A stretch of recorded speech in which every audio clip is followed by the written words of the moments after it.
Bonjour, soyez les bienvenus au Centre des Congrès Robert Schuman, ici à Metz en Moselle, à l'occasion de la cérémonie du Guide Michelin, durant laquelle seront dévoilés les chefs étoilés pour la promotion 2025. La cérémonie va démarrer d'ici quelques secondes dans une salle juste à côté de nous. Il y a quelques mètres à parcourir et nous sommes au cœur de cette salle ici à Robert Schuman. Grâce aux moyens conjugués du Guide Michelin et de Moselle TV, eh bien vous allez pouvoir suivre cette cérémonie comme si vous y étiez au cours de cette émission spéciale 1001 étoiles. À mes côtés pour évoquer les chefs, évoquer la gastronomie française, Michel Roth, bonjour.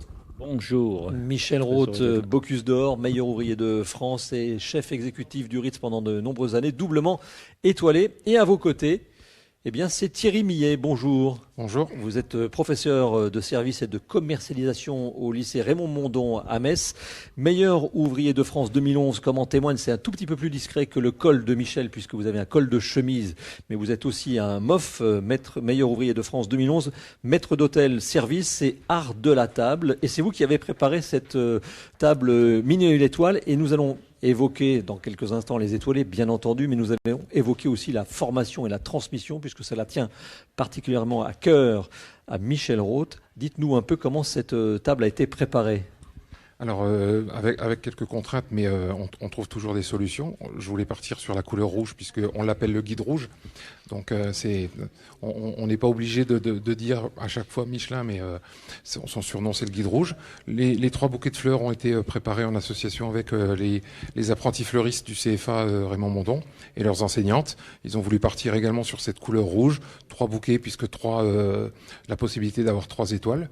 Les étoiles qui sont devant, ce sont des pages des anciennes éditions qui ont servi à décorer, à donner un petit thème sympa. Et en fait, toutes les fils qui sont tordus et tout ça, c'est pour représenter toutes les routes de France, puisqu'à l'origine, c'était quand on tombait en panne avec un pneu Michelin, il fallait qu'on se guide dans ces petites routes pour trouver un hôtel ou un restaurant de proximité. Et puis au centre de la table, alors ça n'est pas une version originale, mais il y a la copie du tout premier guide, puisqu'on fête cette année le 125e anniversaire du guide rouge. Oui, et ils avaient déjà fait un clin d'œil en 2000 pour la 100e, justement, que de sortir ce guide-là référence. Et c'est un tout autre modèle maintenant, puisqu'il a bien grossi, il s'est agrandi. Mais c'est un livre qui a aussi modifié l'histoire. Donc c'était important de le montrer. Voilà, alors que nous allons accueillir dans quelques secondes, venez à la table 1001 étoiles. Merci beaucoup Thierry Millet. Installez-vous, vous pouvez vous installer.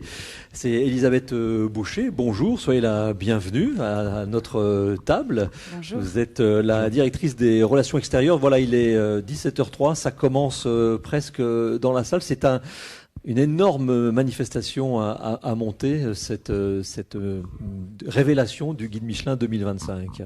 C'est une énorme manifestation, c'est vrai, mais qu'est-ce qu'elle est belle. On est très heureux d'être ici en Moselle, très heureux d'être à Metz. Et puis, c'est une pluie d'étoiles qui va s'abattre dans quelques instants dans le ciel de Metz. Avec Thierry et Michel, nous évoquions justement cette copie du tout premier guide, puisque c'est une année importante pour le guide Michelin, 125 ans déjà.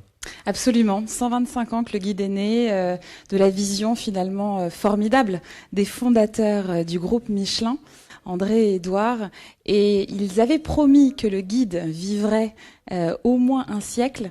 Eh bien, c'est largement dépassé. Ça fait un quart de siècle supplémentaire et nous en sommes très heureux. Comment vous expliquez justement cet attachement à ce petit guide rouge ? Je crois que cela tient à la relation de confiance que le guide Michelin a pu établir avec les voyageurs, les gourmets, ceux qui ont envie de trouver les meilleures tables, désormais aussi les meilleurs hôtels, et puis surtout à la confiance portée par les chefs. Parce qu'après tout, que serait le guide Michelin sans eux ? Les chefs de cuisine en France sont de véritables vecteurs du savoir-faire à la française, mais également des personnes passionnées qu'il convient d'aller rencontrer au meilleur endroit, à savoir le restaurant. Que peut-on dire, que peut-on partager sur les critères qui sont ceux du guide pour une première, une deuxième, une troisième étoile? Alors ils sont universels, que vous soyez restaurateur à Metz, à New York ou à Tokyo, ils sont 5. Le tout premier critère, c'est celui de la qualité des produits. Le deuxième critère, c'est celui de la capacité à mettre en œuvre son savoir-faire culinaire, donc la maîtrise des techniques culinaires et des découpes. Le troisième, c'est celui de l'harmonie des saveurs, donc finalement la capacité du chef à orchestrer des plats qui ont de la personnalité, mais aussi une forme d'équilibre. Le quatrième critère, c'est celui que je préfère, c'est celui de la personnalité du chef, et je pense qu'on a ici un très très bel exemple de chef qui imprime véritablement leur histoire, leur identité dans les plats qu'ils ont envie de partager avec leurs convives. Et puis le dernier, probablement un des plus difficiles, c'est celui de la régularité tout au long du menu, de l'amuse-bouche jusqu'au pouce-café, mais aussi tout au long de l'année.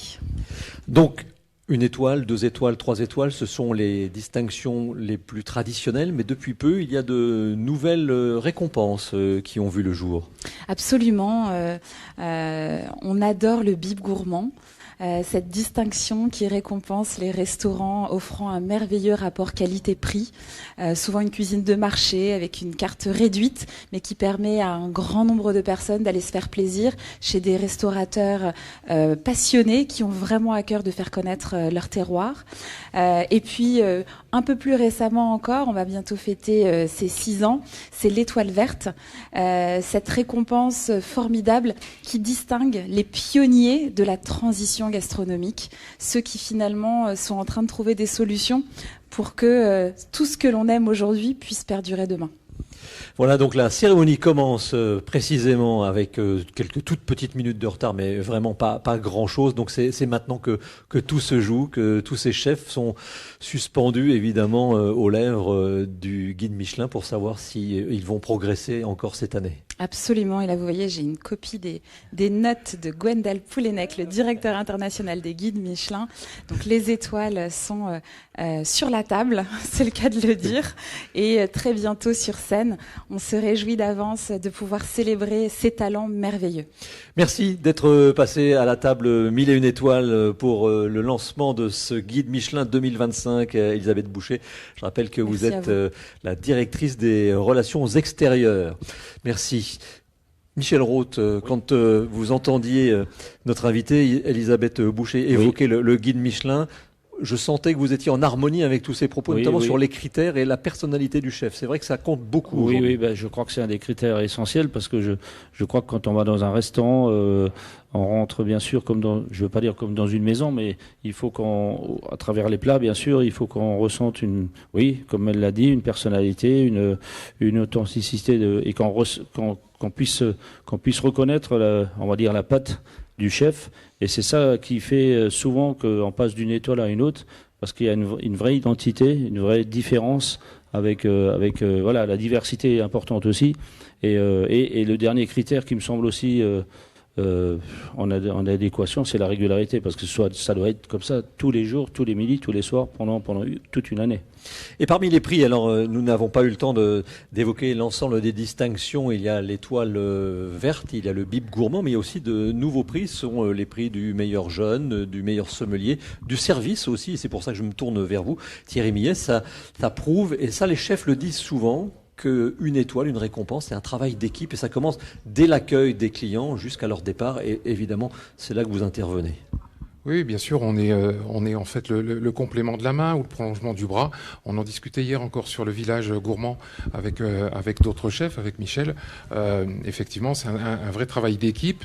Ils ont fait une équipe de foot pour faire un match symbole. Dès qu'on se retrouve dans un restaurant, ça devient aussi un travail d'équipe. Donc c'est vraiment la même similitude et c'est pour un même but, c'est pour la persévérance et pour la régularité. J'aime à dire que c'est le seul métier où on doit faire des copies et elles doivent être constantes et de régularité et de qualité. Et aujourd'hui, les gens se déplacent, font le crochet pour aller manger la cuisine d'un chef, d'un établissement, parce que si les étoiles sont toutes les mêmes, chaque cuisine est personnalisée par le chef qui est derrière le fourneau. Et puis, on a tendance à dire souvent que de grandes décisions, de grands contrats se signent autour d'une table. Vous n'allez pas me contredire à ce sujet-là, puisque vous avez été longtemps au service du maire de cette ville, Jean-Marie Roche. Évidemment, je ne vous demanderai pas de secret, mais vous confirmez. Oui, oui, tout à fait. Alors sans secret ou quoi que ce soit, j'ai entendu parmi les premiers que on allait avoir Pompidou à Metz, l'hôtel LR qui vient de s'ouvrir cette semaine. J'en avais déjà entendu à l'époque, ou d'autres tables, d'autres restaurants. Et c'est vrai qu'on apprend un petit peu en amont ce qui va se faire, va se signer, comme la rénovation de la place de la gare à l'époque. Oui, juste Michel Rode, vous confirmez aussi? Oui, je confirme. Et comme on dit toujours, beaucoup de choses se passent autour de la table. Et ça peut être bien sûr des décisions politiques, mais aussi quelquefois dans la famille. Parce que quand on est autour d'une table et qu'on déguste de bons plats, ben voilà, on est plus détendu et on peut dire les choses plus simplement. Et donc ça fait partie aussi de ces moments importants de notre vie, quoi. Thierry Millet, vous allez nous régaler aujourd'hui. Donc, qu'est-ce que vous nous proposez ? On sera léger pour commencer ? On va être léger. C'est l'heure des boissons chaudes, justement, par rapport à la l'heure. Cérémonie qui commence et à l'heure. Le tea time, dans les grands hôtels, le tea time est de nouveau de rigueur et de service. Au Ritz, ça a été un des premiers qui a relancé cette cérémonie. Et maintenant, on passe les portes de ces établissements pour aller se faire plaisir autour d'une boisson chaude, d'une eau minérale et de quelques mignardises. Michel, qu'est-ce que vous prenez ? Ben moi, je vais prendre un thé. Je vais me laisser guider par Thierry. Un thé, parfait. Un thé plutôt parfumé avec floral. Eh bien, un deuxième, s'il vous plaît, ça Thierry. Marche, voilà, merci beaucoup. Michel, Merci. on continue sur la lancée. Donc, ce sont les premiers discours des partenaires qui sont sur scène. On va pouvoir continuer, nous, de notre côté, sur notamment l'importance de ce week-end pour les jeunes, les jeunes des lycées hôteliers, qui vont et qui ont tutoyé les chefs pendant tout le week-end. Ils ont touché les étoiles, entre guillemets. Et ça, vous y tenez énormément. Oui, j'y tiens énormément, mais je crois que tout le monde doit porter haut ses couleurs pour la jeunesse, parce qu'on a vu pendant ces 3 jours toute la passion et la motivation qu'ils avaient quand ils étaient au village pour servir des plats au public, c'est avec les chefs bien sûr et les professeurs qui étaient présents. Il n'y avait pas du tout ce côté fatigue, il y avait vraiment une grande motivation, on les sentait heureux, envie de faire plaisir. Et je crois que c'est des moments aussi forts dans leur vie qui font que la passion grandit et se retrouver ensemble, faire des rencontres, parce qu'ils ont eu la chance aussi de rencontrer des chefs qui sont venus au village et donc pouvoir leur parler, leur demander des conseils, peut-être même échanger peut-être des adresses pour des futurs emplois. Donc c'est ça aussi la jeunesse et la jeunesse qui avance, et nous on est là pour aussi faire le lien. Nous venons de voir les images de la remise des prix du meilleur apprenti de Moselle. C'était hier sur la pelouse du stade Saint-Symphorien, là où évolue le FC Metz, les Grenats, avec notamment le patron de l'UMI national. Donc c'est Thierry Marx. Je vous propose que l'on écoute Thierry Marx justement sur cet aspect important des concours notamment. C'est important les trophées, c'est important les concours. Ils capitalisent sur de la technique, sur du savoir-faire. Et après, évidemment, ils trouveront leur rythme en entreprise. Mais c'est vraiment très important de les initier dans les concours et que nous les soutenions là-dedans. Parce que le concours, n'oublions jamais que c'est une période très courte dans laquelle vous emmagasinez un maximum de technique. Et ça se reproduit très très vite après quand ils s'épanouissent dans nos maisons. Le concours, c'est véritablement l'ADN des chefs, que ce soit des pâtissiers, que ce soit des spécialistes de la viande ou même du service, comme Thierry Millet. C'est véritablement l'ADN. Comment vous l'expliquez ? Oui, parce que c'est les concours, justement dans tous ces métiers.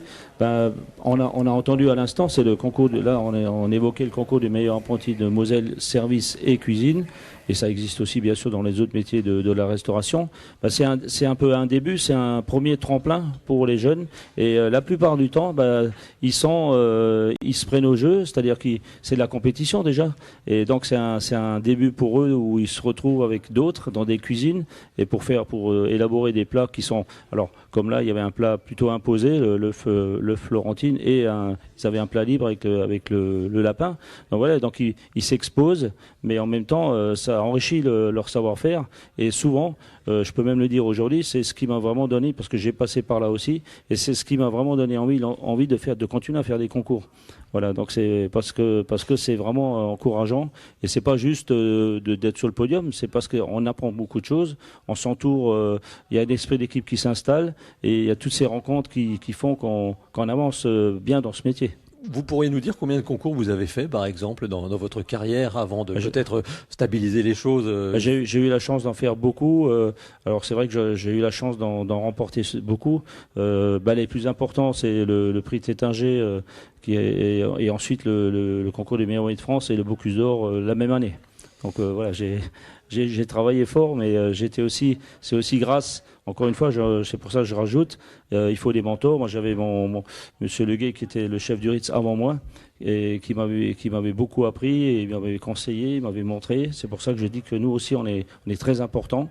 Et aussi, même la famille, hein, parce que tout le monde, on a un noyau autour de soi, on est dans une bulle, mais il faut vraiment c'est comme un grand sportif. Il faut se préparer.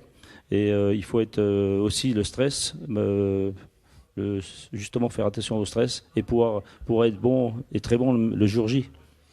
Alors on le voit derrière nous, peut-être sur le plan large, nous en sommes aux introductions avec l'ensemble des partenaires institutionnels qui sont dans la salle et les chefs avec donc le maire de Metz qui vient de prendre la parole, également le président du conseil départemental Patrick Weiten qui a pris la parole, et ce sera dans quelques instants au tour du président de la région Grand Est. Nous irons dans quelques instants dans la salle pour entendre Gwendal Poulnec, qui est le directeur international du guide Michelin. 1, 2, 3 étoiles. D'abord, Michel, une étoile. Quand un chef passe ce cap, qu'est-ce que ça représente ? Alors c'est vrai que c'est quand même quelque chose qu'on n'oublie jamais. Parce que, encore une fois, c'est le travail d'une année, comme on l'a dit avant. C'est le travail d'un chef, bien sûr, mais entouré de son équipe, jusqu'au service, jusque dans la salle, dans la pâtisserie. En fait, c'est vraiment le travail d'une équipe au quotidien. Et bien sûr, par sa personnalité, par sa cuisine, on a dit choisir les meilleurs produits. Donc on prend beaucoup de temps pour aller voir les fournisseurs, pour les comprendre, pour leur expliquer ce qu'on souhaite faire. Ensuite, bien sûr, mettre en œuvre les techniques de base, les cuissons, très importantes. Et ensuite, bien sûr, les mariages de saveurs avec les saisons, jouer sur l'aigre-douce, jouer sur l'amertume, jouer sur toutes ces saveurs qui vont faire la différence, que le client, quand il est à table, puisse aussi soit pas sublimé, mais qu'il soit un petit peu, ébahi quelquefois par certaines préparations, qu'il soit surpris, voilà, et que les papilles soient exaltées. Et donc c'est ça au quotidien. Donc, alors bien sûr, quand on gagne une étoile, on l'attend déjà. Donc, alors justement, c'était ma question. On travaille pour véritablement, elle ne tombe pas comme ça par hasard. Non. Je pense qu'il faut vraiment mettre tout en œuvre pour l'avoir. Parce que ce que j'ai dit avant, encore une fois, c'est au quotidien. Et je pense qu'il faut vraiment œuvrer pour ça. C'est-à-dire que je dis pas qu'il faut vraiment, il faut pas se mettre la pression tous les jours de trop quand même. Mais je pense qu'on a cette idée en tête et souvent on dit en équipe, bon, on y va, on y croit et on y va tous ensemble, quoi. Alors ça, c'est pour la première étoile. Oui, alors déjà celle-là, quand elle arrive, c'est la première, c'est quand même. Il faut la stabiliser après. C'est un moment formidable parce que c'est la première, tout le monde est très très content et bien sûr, alors oui, il faut la stabiliser parce que souvent aussi on a de très nombreux clients parce que c'est médiatisé, donc forcément on a quelquefois même une clientèle un peu différente qui rentre dans les restaurants où on est étoilé, et donc bien sûr il faut stabiliser l'équipe et il faut maîtriser l'étoile comme on dit. Voilà. La première arrive, je suis d'un œil également ce qui se passe dans la salle qui est juste à côté de nous, et dans quelques instants, après les remerciements à l'ensemble des partenaires, qu'ils soient partenaires privé ou institutionnel, eh bien Gwendal Poulenec, que l'on a vu hier en tenue de sportif, très à l'aise. Avant-centre. Avant-centre, avec une belle forme sur le terrain. Donc Gwendal Poulenec va ouvrir officiellement la manifestation dans quelques instants. Peut-être qu'on va basculer. Je vais passer la main à la régie pour qu'on puisse avoir le son de la salle. Un grand moment. Directeur international. Voilà, c'est à lui. Donc on écoute et on regarde Gwendal Poulenec, le directeur international du guide Michelin. Bonsoir Gwendal. Bonsoir Anaïs, ravi de vous retrouver. Bonsoir à tous. Alors dites-nous Gwendal, en quoi l'année qui vient de s'écouler a été particulièrement marquante? Cette année a été, comment dire, absolument bouleversante, et peut-être même plus bouleversante que les autres. Le monde est inquiet, les tensions, les crises, la guerre aux portes de l'Europe. Et au milieu de tout ça, on a vu des femmes et des hommes qui chaque jour continuent à cuisiner, à accueillir, à transmettre, à créer de la beauté. Et c'est peut-être ça qui m'a le plus touché. Alors je suis naturellement réservé, mais je le dis simplement. Il n'y a pas une heure qui passe sans que je pense à vous, à nos décisions et ce qu'elles peuvent changer pour vous, chefs, pour vos équipes et pour vos établissements. Avant de parler de palmarès, avant de parler de distinction, je voulais juste commencer par vous dire merci. Merci pour l'énergie, l'espérance et la générosité que vous portez. Vous faites du bien au monde et ça, c'est l'essentiel. C'est vrai, Gwendal, merci beaucoup. Vous faites du bien au monde, c'est une belle phrase. Alors, on sent que la sélection cette année a une saveur particulière. Racontez-nous. Elle est généreuse. Et pas parce que nos critères ont changé, mais parce que le talent, lui, est partout. 78 nouvelles étoiles, des adresses brillantes, parfois toutes jeunes. Près de la moitié des nouveaux restaurants étoilés ont ouvert très récemment. C'est dire l'énergie du paysage culinaire français. La France reste une mosaïque unique, pleine d'effervescence et de conviction. Et justement, un autre chiffre fort, la sélection des étoiles vertes. Parce que, pour la première fois, elle passera la barre des 100 maisons. 100 restaurants qui cuisinent l'avenir, en réinventant les codes, en s'engageant chaque jour pour une véritable transition gastronomique. C'est une vraie communauté, très engagée, et nous serons là pour l'accompagner. Alors, le guide Michelin bouge beaucoup. Pourquoi est-ce que c'est si important de remettre la sélection à jour chaque année? Parce que le guide est vivant, tout comme les restaurants qu'il recommande. Revenir chaque année, c'est essentiel. Et je l'ai dit dès mon arrivée. Pas d'avis non qualifiés, ni d'algorithmes ridicules. Ce sont nos inspecteurs qui goûtent, qui évaluent et qui décident. Et cette réactivité-là fait toute la différence. Parmi les chefs qui monteront ce soir sur scène, certains ont atteint l'excellence en un temps record. Et d'autres l'ont retrouvé. Et c'est ça le guide. Suivre le rythme de vos cuisines pour accompagner au mieux les gourmets en temps réel. Gwendal, vous teniez à célébrer ce soir la mémoire d'un très grand chef qui nous a quittés l'an dernier. Alors plus qu'un cuisinier, il était poète, lettré, esthète. Généreux et espiègle, son humour et sa capacité à rassembler faisaient l'unanimité. Il a créé à Eugénie-les-Bains une maison à son image, douce, élégante, pensive. Michel Guérard ne manque pas seulement au monde de la cuisine, il nous manque. Mais aujourd'hui encore, il continue à nous rassembler. Merci Gwendal. Je vous laisse regagner votre place. Mesdames, Messieurs, après un si bel hommage, quoi de plus normal que de commencer avec cette jeunesse qui fascinait tant Michel Guérard. Vous l'avez compris, pour ouvrir la cérémonie, place au prix Michelin du jeune chef. Un prix. D'entendre les propos du directeur international du Guide Michelin. Alors, il y a 2-3 petites choses qui ont éveillé, non pas vos papilles, mais vos oreilles, pour commencer. Oui, bien sûr. Alors, qu'est-ce qui vous a marqué? Très vite, il a quand même donné quelques informations importantes. Donc, le nombre d'étoiles, que 78. 78. Ce qui est comme un très, très beau chiffre. Oui. Donc c'est super. Peut-être de bonnes nouvelles pour la Moselle. Exactement. Et pour d'autres départements. Et pour d'autres départements, mais on pense bien sûr à la Moselle. Et je crois aussi qu'il a dit des chefs qui recevront des étoiles et qui ont ouvert depuis pas très longtemps, ce qui est aussi plutôt une très bonne nouvelle. Oui, certains vont trouver l'étoile de l'excellence en un temps record. Ce qui veut dire que peut-être l'année qui était normalement pas forcément finie.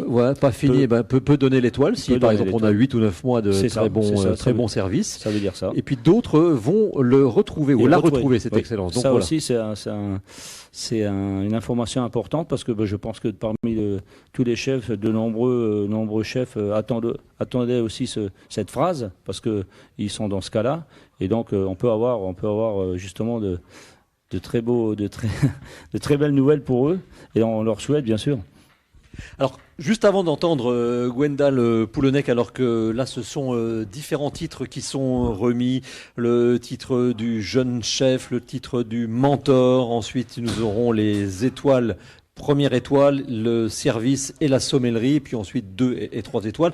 Nous en étions arrêtés justement à ce passage de la première à la deuxième. Là, c'est pareil, on commence à monter très fort en gamme. C'est quoi? On double la qualité, on double la... je ne sais pas si c'est le mot doubler, mais en tout cas, on va plus dans le détail. On a aussi plus d'expérience parce qu'on a gagné la première étoile. Donc du coup, ça remet encore une motivation supplémentaire. On va peut-être encore plus aller chercher le fournisseur qui est exclusif, qui a des produits rares, et donc aussi renforcer quelquefois son équipe, que ce soit en cuisine, en salle ou en pâtisserie, et bien sûr redoubler de vigilance, mais aussi de créativité peut-être pour continuer à faire les plats qu'on a fait en ayant une première étoile, mais en étant encore plus pointu sur les assaisonnements, bien sûr le dressage, bien sûr le visuel. On n'en a pas parlé, mais c'est important aussi. Mais avant tout, les saveurs doivent toujours être chaque plat, comme je le dis moi-même à mes équipes, chaque plat est fait pour un nouveau client, et donc chaque plat est un nouveau plat. Donc voilà, donc il faut qu'il soit parfait. Prenons un exemple, le vôtre. Vous êtes passé de la première à la deuxième. Oui. Vous vous y attendiez, vous aviez travaillé pour. Alors c'est vrai qu'on a travaillé pour, mais on l'a pas eu non plus tout de suite derrière la première. On a cravaché entre guillemets, je crois 3 années. Donc bien sûr, on avait un peu des informations du guide qui nous disait qu'on était sur la bonne voie, mais je pense qu'il y avait aussi je pense avoir le côté régularité qui n'était peut-être pas, parce qu'on était au Ritz, on était ouvert 7 sur 7. Donc on faisait 14 services, ça voulait dire qu'on avait des équipes qui tournent, donc pas toujours les mêmes. Et donc ça, c'est quelque chose qui est c'est une difficulté. Donc du coup, on a fait en sorte de fermer 2 journées. Et l'année d'après, nous avons reçu notre deuxième étoile parce que je pense que l'équipe était toujours la même, et donc il y avait plus de régularité.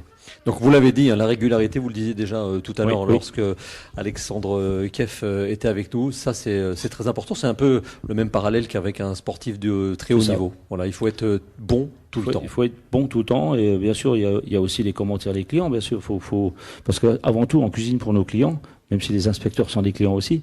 Et c'est aussi important d'avoir leur retour, que ce soit par le travail de la salle, mais aussi les chefs vont maintenant de plus en plus en salle, bien sûr pour parler de leur cuisine, mais aussi avoir les retours du client, voir s'il y a eu des émotions, s'il y a eu... quelquefois il peut y avoir des conseils ou des petites choses qui reviennent, et donc il faut être à l'écoute. Voilà, je vous rappelle que vous êtes à 1001 étoiles, la table 1001 étoiles à l'occasion de la révélation du guide Michelin France 2025. Dans quelques instants, nous aurons un nouvel invité. C'est un chef qui vient de remettre le prix aux jeunes chefs. Nous saurons dans quelques instants de qui il s'agit. Une douzaine de télévisions locales de France reprennent les images fournies par le guide Michelin et par Moselle TV. C'est vous dire l'intérêt évidemment manifesté pour la gastronomie. Michel, je ne voudrais pas remuer de mauvais souvenirs. On a parlé de la première, on a Oui. parlé de la deuxième, donc vous me voyez venir. Oui. Le fait de ne pas avoir décroché ce qui est le Graal dans la gastronomie française, la 3e étoile. Oui, c'est vrai que quand on a deux, on pense bien sûr à la 3e, mais on pense aussi à ne pas la perdre. Et je crois que c'est vrai que je n'ai pas eu la 3e avec mon équipe, mais c'était pas non plus une frustration pour moi. Bien sûr, on voulait l'avoir parce que c'est le but aussi, c'est toujours aller plus loin et être meilleur, parce que sinon on peut aussi se dire qu'on peut aller dans l'autre sens. Après, je pense que c'est aussi des difficultés sans aller jusqu'à chercher le motif, mais je vous parlais avant de la régularité, mais il y avait aussi peut-être à mon époque, on faisait beaucoup de couverts, même dans la salle du Ritz, on pouvait faire plus de 60 couverts, et je pense qu'aussi il y avait peut-être là un petit peu certains services où on était complet, et peut-être un peu de difficulté à faire du 2 étoiles, bien sûr on le faisait, mais pour accéder à la 3e, peut-être que c'était peut-être quelquefois un peu beaucoup. Donc il y a peut-être ça, et ensuite il y a aussi, je crois qu'il faut aussi être dans la mouvance du Michelin. Peut-être que certaines années, c'est plus une cuisine avec ce qu'on appelle la cuisine plus moderne, ou plus épicée. Donc il faut être dans la mouvance du guide Michelin, mais ça on le sait pas.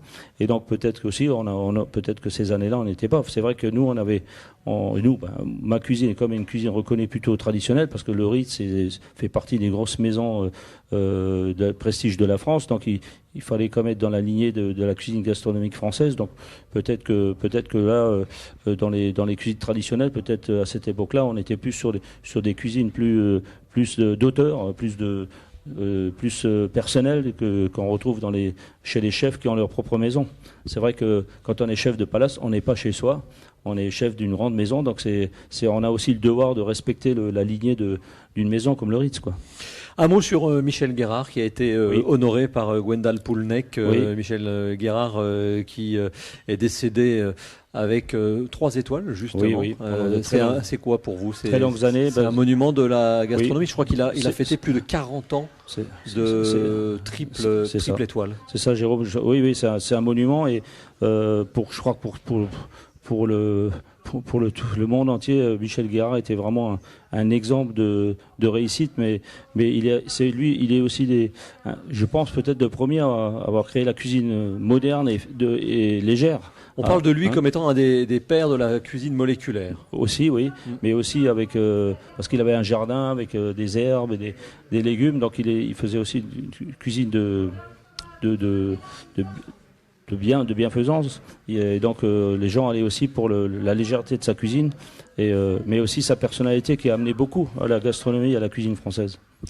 40 ans quand même au sommet, ça paraît incroyable. C'est pour ça que on est tout petit devant eux, et on les respecte tellement, parce qu'on se dit mais comment déjà pour y arriver, mais tenir 40 ans, c'est magnifique, quoi. C'est vraiment c'est incroyable, c'est vrai de le dire, et donc bravo. Et c'est des gens qui restent gravés dans la mémoire, mais qui quand même propulsent toujours les jeunes en avant, parce que tout le monde a envie de prendre exemple sur Michel Guérard. Alors Gilles Goujon va venir nous rejoindre. D'après les informations qui me sont transmises ici, je crois que je vois un chef apparaître.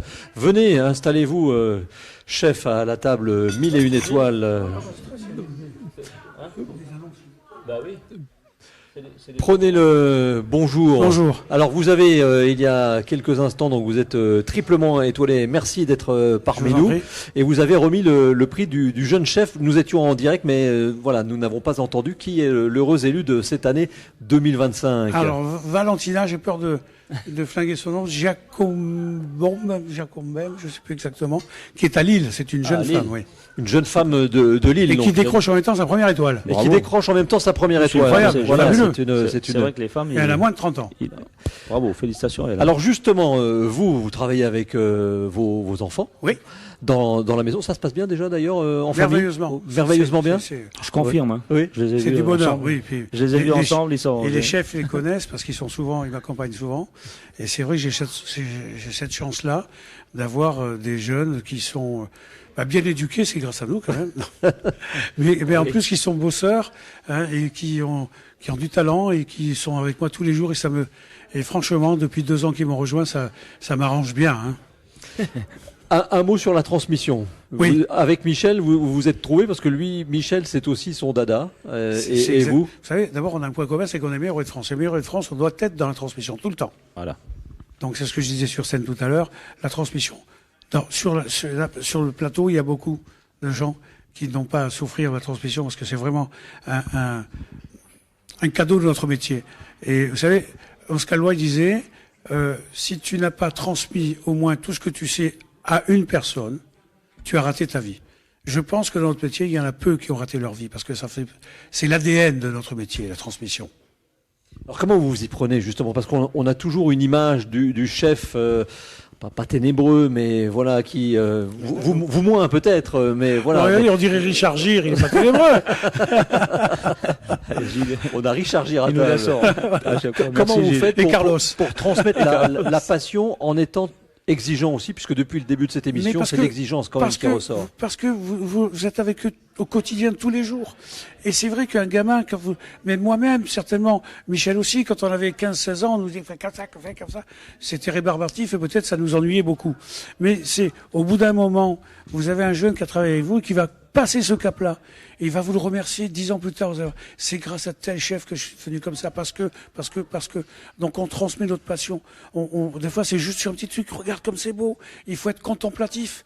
Moi, je me promène des fois dans mes corbières et je m'arrête de marcher ou tout doucement. J'écrase le cerf-poulet, j'ai les odeurs qui arrivent et je vois ce paysage. Je suis un contemplatif. Et dans une assiette, je suis un contemplatif. Et on arrive à transmettre ça.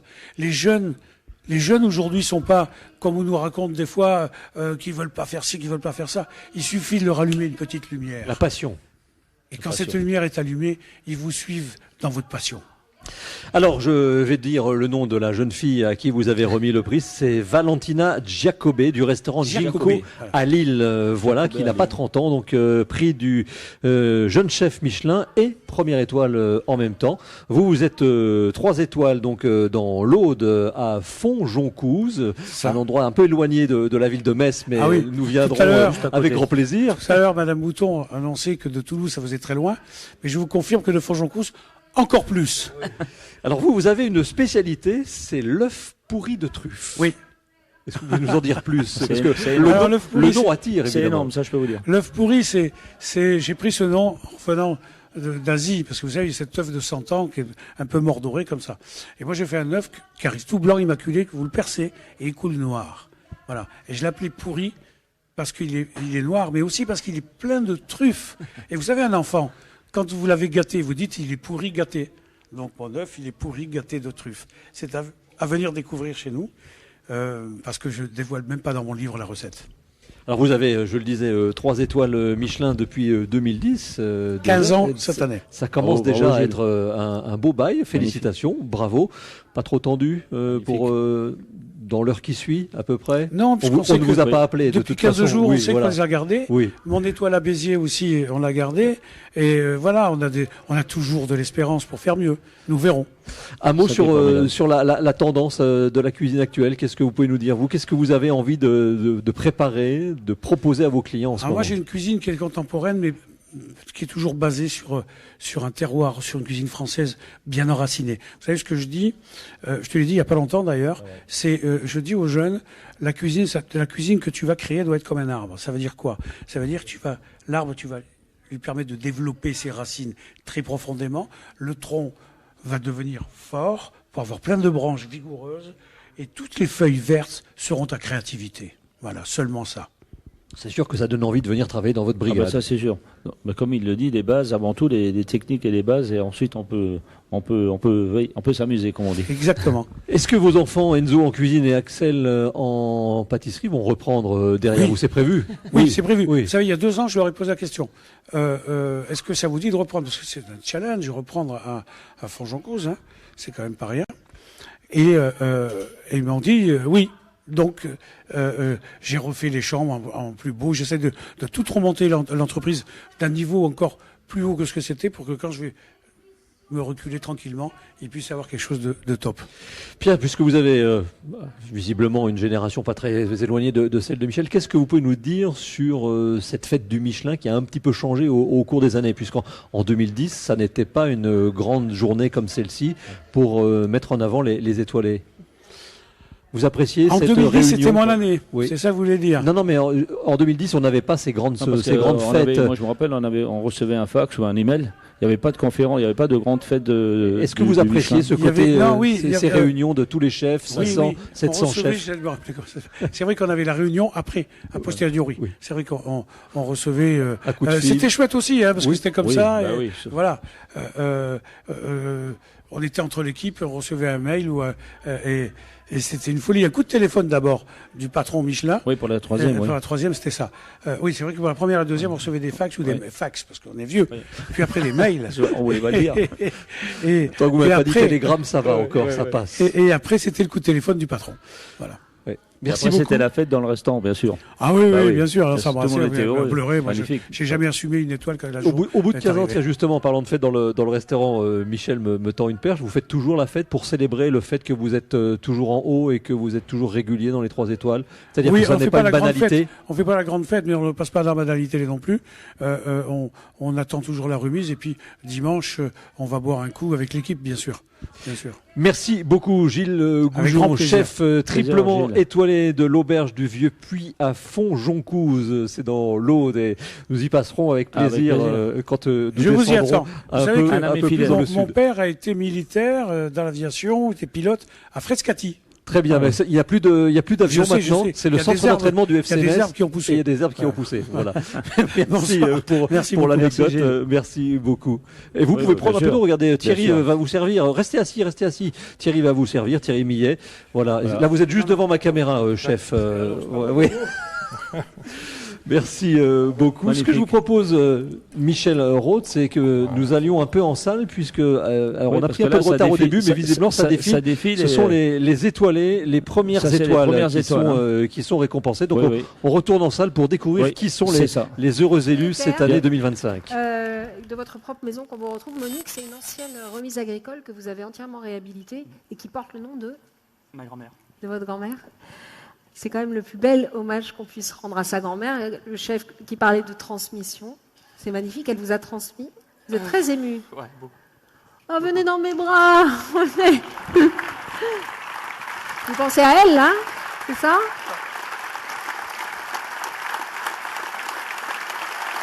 Bravo.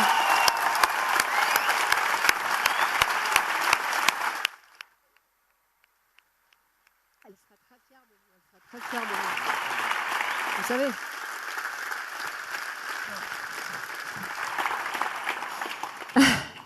Laquelle de ces recettes vous a inspiré? C'est parlez dans le micro, là, parlez là. C'est pas des recettes, c'était ma grand-mère réunissait la famille autour d'une table.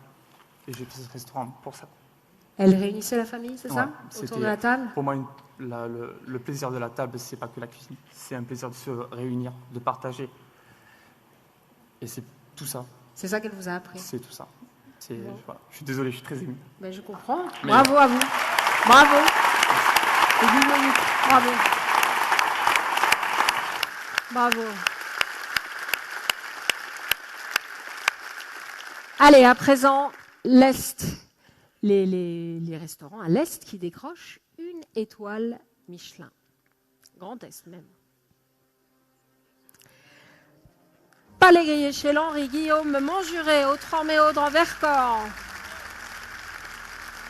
Lavandin, Château les Oliviers de Salette, Lucille Rollin et Kevin Vaubourg, Charolles. Astéral, Ludovic Nardoza, Corançon en Vercors.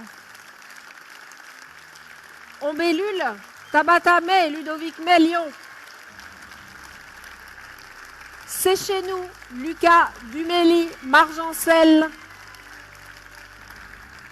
Kern, Jean-Philippe Lemaire, Sétrou.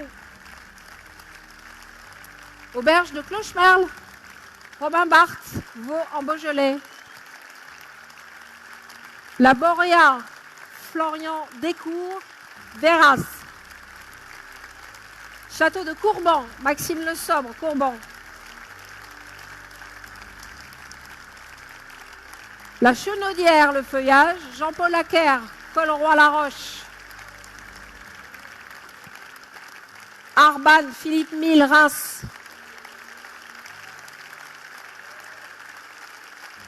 Burnel, Maillé Sissoko, Rouvre, Angzangtois. Bulle d'Osier, Valentin Loiseau, Langres.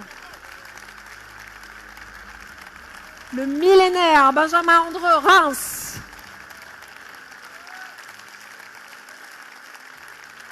Auberge chez Gut, Yann Gut, Stège.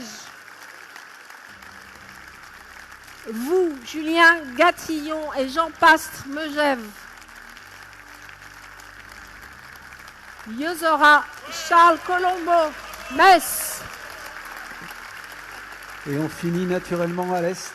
Un est qui va des vallons de la Moselle, au relief des Alpes, des vignes de Bourgogne, en passant par la généreuse ville de Lyon, capitale des Gueules, patrie de Paul Bocuse et de Voilà la bonne nouvelle qu'on attendait tous, Michel Roth avec Charles Coulombeau. C'est lui qui descend d'ailleurs les escaliers. Très belle image. On peut regarder, regardons l'image de la cérémonie. C'est lui avec sa coiffure très signature, marquée. Très signature. Donc Charles Coulombeau qui est félicité au premier rang par visiblement le maire de Metz qui cherchait à retrouver une étoile pour sa ville qu'il a retrouvée. Peut-être qu'on va le retrouver sur scène et Charles Coulombeau viendra peut-être vers nous dans quelques instants et c'est véritablement un honneur pour toute la ville puisque magnifique. C'est sa deuxième, il en a déjà une à Nancy, dans la maison dans le parc et puis surtout c'est la première étoile dans un musée, puisqu'il est juste derrière nous, c'est le musée du Centre Pompidou, Metz. Et donc, si je ne me trompe pas, c'est la seule étoile dans un restaurant de musée, qui n'est pas rien. Et ça, c'est une surprise, parce qu'on nous soufflait à l'oreille que ça n'était pas possible en raison du peu de mois entre le moment où il a ouvert et la remise des prix. Oui, c'est pour ça que quand le directeur a dit qu'il y avait certains étoilés qui allaient avoir l'étoile très tôt, donc peut-être avant l'année terminée. Bon, il faut dire que Charles a déjà eu une étoile à Nancy, donc je pense que le guide Michelin l'avait déjà bien remarqué et repéré, donc ils l'ont suivi de près dès les premiers mois. Ouais, on le voit dans sa cuisine juste derrière nous, à Pompidou, et ça c'est l'étoile en fait qu'il a eu à Nancy, mais il l'a apporté avec lui dans sa cuisine et avec sa brigade pour motiver ses équipes. C'est beau. Ouais, ça c'est beau ça. Non, mais là bravo à lui bien sûr et à ses équipes. Et voilà, il va vraiment. C'est bien, c'est formidable pour Metz. Vraiment, ça va encourager d'autres. Superbe. Charles Coulombeau dans sa cuisine. On va revenir au direct et bravo à lui et bravo donc nous avons maintenant 7 étoiles Michelin ici en Moselle, ce qui n'est pas mal. Hein. Ce qui est bien. 7 familles, 7 étoiles, 7 occasions comme les jours de la semaine de découvrir la gastronomie en Moselle. On retourne à l'intérieur de la salle juste à côté de nous pour vivre la suite de ces étoilés. Les plus grands derrière. Allez-y. Magnifique. Voilà. Bravo. Quelle belle promotion cette année. Il y a du monde, hein. C'est beau, hein. Non? Des tables Bravo. qui retrouvent l'étoile à celles qui la reçoivent pour la première fois. Toutes contribuent à rappeler que la France demeure la première destination gastronomique du monde. Bravo. Bravo. C'est bon pour la photo? Alors, ok. Je vous laisse tous regagner. Alors, vous cassez pas la figure, c'est assez escarpé. Voilà. Et pendant que les chefs regagnent leur place, une information importante pour tous les nouveaux étoilés, nouveaux comme confirmés, cette année encore, vos établissements recevront l'incontournable plaque rouge Michelin offerte par notre partenaire Métro. Métro, qui est un fidèle soutien, vous le savez, de la cérémonie Michelin Image.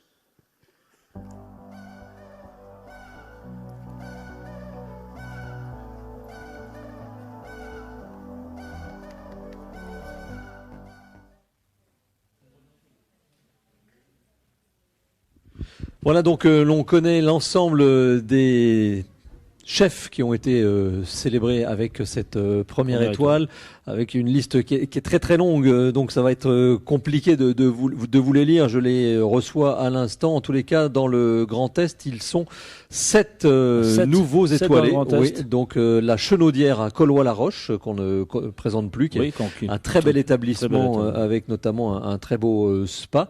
Il y a Burnel à Rouvres-en-Saintois, c'est dans les Vosges. Dans les Vosges. Voilà, dans les Vosges. Très bien pour les Vosges. Donc belle consécration pour les Vosges.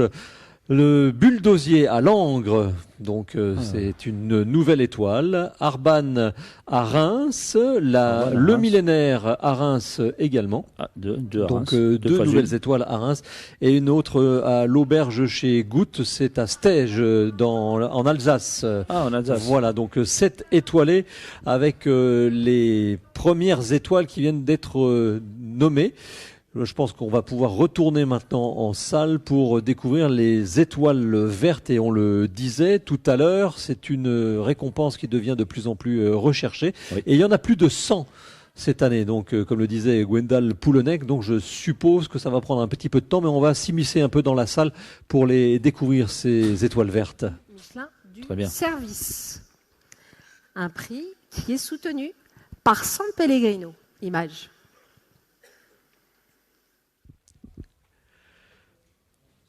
Alors nous revenons, puisque ça ne sont pas encore les étoiles vertes, mais nous sommes dans le prix du service et le prix de la sommellerie dans quelques instants, qui sont financés et soutenus par différents partenaires. Donc voilà pour ce que l'on peut dire sur les étoilés. Je vous propose que l'on découvre, puisque nous sommes ici en Moselle à Metz et que nous ne sommes pas peu fiers, Charles Coulombeau qui va évidemment... le reportage, il est juste derrière, Charles. Il est là, voilà, il est là, donc il va peut-être arriver dans quelques instants. Le temps d'aller le chercher, peut-être si quelqu'un peut l'amener chez nous.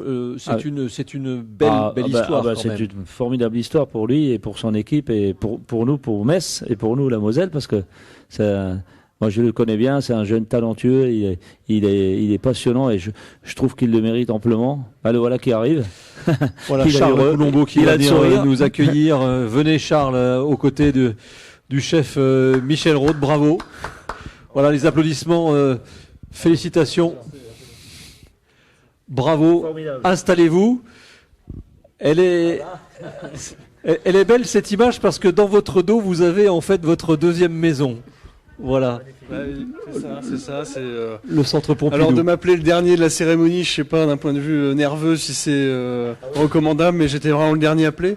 Mais voilà, c'est une Vous avez eu un doute à un moment ou pas? Oui, j'ai eu un doute à un moment, mais voilà, on est très très très heureux et forcément une grosse pensée à toutes nos équipes qui ont œuvré dans ce projet qui est maintenant récompensé d'une étoile. Voilà. Alors derrière vous, je le disais, en plan large, on voit votre deuxième maison, c'est le centre Pompidou-Metz, parce qu'il faut être tout à fait honnête, vous avez une première maison qui est d'ailleurs la maison dans le parc à Nancy, un très bel établissement juste un petit peu en retrait de la place Stanislas, pas très loin si vous êtes... si vous connaissez Nancy, pas très loin de l'entrée des artistes en fait de l'opéra théâtre de Nancy. Cette première étoile, comment vous la vivez? Beaucoup de fierté parce que c'est un projet qui a été créé de toutes pièces, à la différence de la maison dans le parc où on a racheté un outil qui était déjà existant. Là, avec toutes les équipes, avec Roxane, Rosa, Patrice, Antoine, qui sont un peu nos têtes pensantes de l'opération, on a réussi à créer quelque chose, je trouve, très singulier, dans un environnement complètement atypique. Je suis content de pouvoir le dire, mais ça fait maintenant de nous le seul restaurant étoilé dans un musée en France. Ouais, c'est ce qu'on a dit précédemment. Bravo. Ah ouais. Donc voilà, c'est un exercice qui est pas évident, mais on a réussi à trouver des solutions, forcément avec la ville et Monsieur le maire qui nous ont énormément aidés, avec Chiara Parisi du Centre Pompidou-Metz qui ont tout fait pour nous faciliter notre arrivée. Donc voilà, c'est une œuvre collective et d'arriver en si peu de temps, en 8 mois, où on en est là aujourd'hui, voilà, c'est une source de fierté, on est très heureux. Chef, est-ce que vous voulez boire quelque chose? Parce que Thierry Millet, qui est notre maître d'hôtel, on boit quelque chose à la santé de... Ah bah oui, on va boire quelque chose. Un petit vin de Moselle. Voilà, un petit vin de Moselle. Voilà, un petit vin de Moselle. Je dois dire avec modération, Bien sinon sûr, après, après l'ARCOM me tombe sur le dos. Michel, une question? Non, je disais quand le directeur a dit qu'il y avait certaines étoiles qui allaient venir vite, franchement, j'ai pensé à toi tout de suite parce que je savais que tu le méritais, mais c'est vrai que, comme tu l'as dit aussi, ils t'ont cité en dernier, il y avait de la pression, mais je pense que tu l'as vu vraiment extraordinaire. Ouais, c'est super, j'ai vraiment hâte de retrouver tout le monde en bas. On prépare le cocktail ce soir, donc c'est vraiment une cérémonie qui pour nous a beaucoup de sens parce qu'on a l'occasion de valoriser notre travail au quotidien. Merci. Et donc voilà, on est très heureux et j'ai hâte encore une fois d'être avec tout le monde, de fêter ça tous ensemble. On est presque 70 sur le groupe des maisons Coulombeau, entre Nancy et Metz. Et c'est l'œuvre de chacun, du plus petit geste au plus précis, qui ont contribué à en arriver là. Un mot sur cette table, donc Yozora, inspiration japonaise. Vous êtes un grand fan, alors au-delà de la coiffure, mais vous êtes un grand fan puisque vous y avez travaillé et vous êtes véritablement inspiré de la culture japonaise. Ouais, j'y suis allé pour la première fois en 2018. J'ai eu la chance d'y travailler dans un relais château. Alors je ne vais pas dire que ça a été une révélation, mais c'est une culture, c'est une sensibilité qui me parle particulièrement. Toutes ces valeurs, la valeur du travail, travailler dur, le respect des anciens, le respect des traditions, ça c'est des choses qui moi m'animent.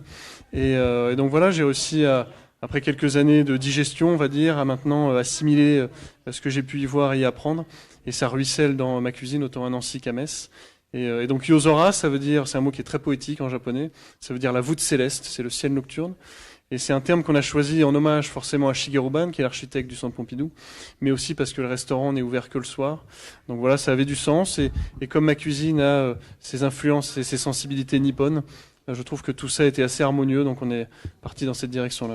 En tous les cas, félicitations Charles Coulombeau pour cette deuxième première étoile. Un mot quand même, puisque vous avez réussi à importer du bœuf Wagyu, élevé en Lorraine, parce que je crois que vous avez réussi à aller chercher l'origine au Japon. C'est pas moi qui l'ai fait, je me suis accoquiné, on va dire, plutôt avec un éleveur lorrain, à Crézy, monsieur l'Allemand, qui a fait venir des embryons de bœuf japonais en France, et il a réussi à créer une race de bœuf Wagyu local qu'on sert avec beaucoup de plaisir et de fierté à Yozora. Ce qui est intéressant d'ailleurs, si vous avez l'occasion de venir goûter au plat préparé par Charles Coulombeau et son équipe à Yozora, vous êtes dans un musée et comme un tableau, avant de rentrer à table, vous présentez les différents produits et ça, c'est assez remarquable. Merci beaucoup. Merci. Félicitations. Merci. Bonne célébration avec l'ensemble des équipes et votre épouse. Merci beaucoup. On se retrouve, on va boire à votre santé avec toujours modération. On se retrouve dans quelques instants pour la suite de cette révélation du guide Michelin France 2025 depuis le centre des congrès Robert Schuman ici à Metz. À tout de suite.